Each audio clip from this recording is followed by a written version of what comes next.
In October 1972, a 22-year-old excavator operator named Rachel Marinov scooped something glittering out of the ground near Varna, Bulgaria. He thought it was copper. He tossed it into a shoebox, the one that came with his new work boots, and shoved it under his bed. Weeks passed. That shoebox held 2.2 pounds of gold. Every piece of worked gold previously known from the entire Copper Age combined weighed less than 1 pound. When archaeologist Alexander Minchev walked into the room and saw it all laid out, he said their eyes popped. That's a direct quote. What Marinov had accidentally found was the Varna necropolis, 6,500 years old, predating the Egyptian pyramids by more than 1,000 years. 300 graves, 6 kilograms of gold across 3,000 artifacts. And the distribution of that gold tells you everything about who these people actually were. About 1 in 5 graves had small gold items. Most had almost nothing. A single bead, flint knife, maybe a bone bracelet. But 4 graves held roughly 3/4 of all the gold. That's the ancient world's version of 4 people owning the entire neighborhood. Grave 43 sat at the center of the cemetery. Inside, a tall man, somewhere between 40 and 60 years old, buried with 990 gold objects. He held a gold-wrapped axe like a scepter. He wore a solid gold penis sheath. Vladimir Slavchev, the site's curator, put it plainly, even the penises of these people were gold. Modern researchers think he may have been a master metalsmith, someone whose control over gold production gave him the same authority as a king. The gold itself was nearly pure, 23.5 to 24 carats. These weren't people learning to work metal. They had already mastered it. And then there were the seashells, Mediterranean spondylus shells found in the same elite graves as the gold, traded across enormous distances. To the people of Varna, those shells may have carried more practical weight than the gold did. Gold was sacred and symbolic. Shells moved economies. Everything you assume about what gold meant, the oldest worked gold on Earth flips it. The treasure wasn't the point. The power behind it was. Grave 36 had no body in it at all. Just a clay mask where the skull should have been, and 850 gold objects arranged around empty space. Someone powerful enough to fill a grave with gold never made it home. It's a memorial wreath made of a king's ransom. The Varna people had a weight system. 2 standardized units, one weighing roughly 1/5 of a gram, one roughly 2/5. They were measuring gold like currency. That's not primitive.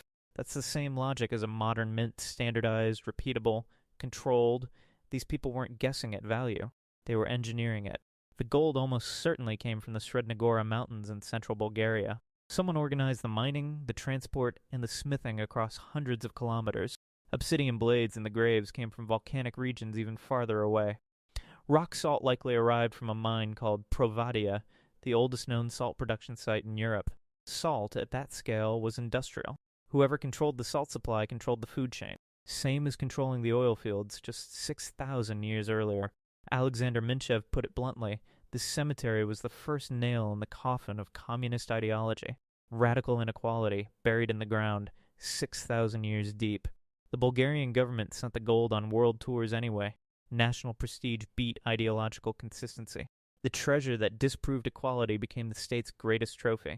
In Japan alone, the exhibition ran 7 months. 2 full television documentaries. The Japanese prince who visited called Varna the first European civilization. Full stop. Then, around 4000 BC, it all stopped. Every settlement along the lower Danube and the western Black Sea coast was abandoned within a generation. No burned villages. No mass graves. No weapons lodged in bones. Whatever ended the Varna culture, it wasn't a war. The people just left.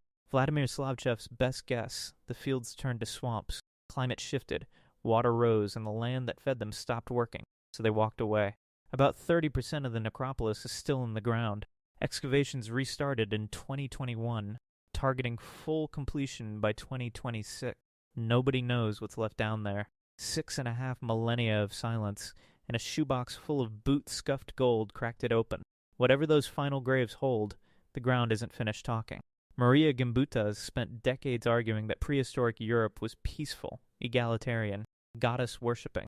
The Varna graves dismantled that theory grave by grave. The richest burials were male. The chiefs were male.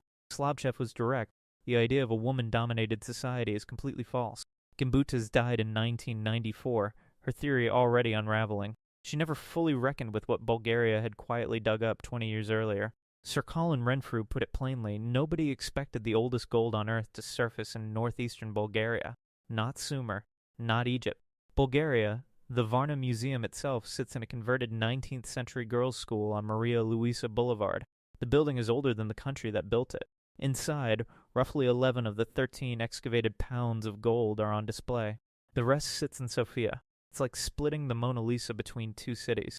One metallurgist described gold's appeal: simply break a gold axe and you melt it down, make another. Metal is never used up. That logic changed everything. That recyclability made gold worth hoarding and worth burying. You weren't wasting it. You were parking it somewhere the living couldn't touch it.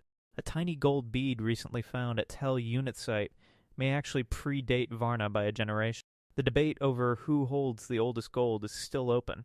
Both sites are in Bulgaria. The country is basically sitting on the world's oldest jewelry box, and most people couldn't find it on a map.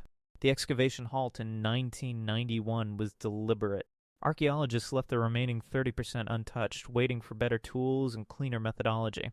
When digging resumed in 2021, the site was hemmed in by community garden plots and industrial buildings. The necropolis had a neighborhood growing over it. Every new grave opened now carries the weight of comparison. Does anything rival Grave 43? Nobody knows yet. That uncertainty is the whole point of going back. Slavchev said it plainly. 6,500 years ago, people had the same ideas we have today. Status, wealth, the need to be remembered. The gold was never the treasure. The gold was the receipt, proof that someone once had enough power to make the whole world notice them. The excavation in 1972 started with prison labor. Convicts from a local facility were bussed in to help dig. That detail never makes the museum plaques. Ivan Ivanov ran the dig for nearly 2 decades straight. He published almost nothing during those years. He was too busy pulling the ground apart to write about it.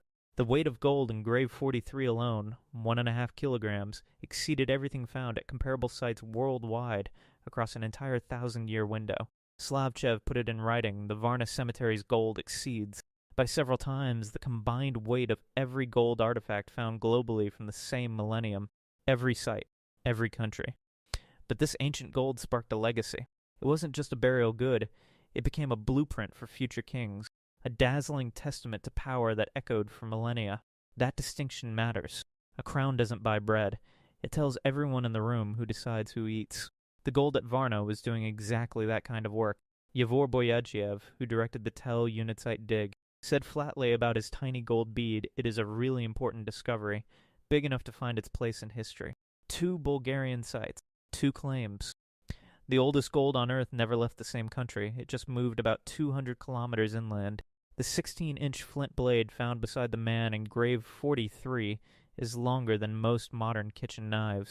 It was never used, still sharp when excavated.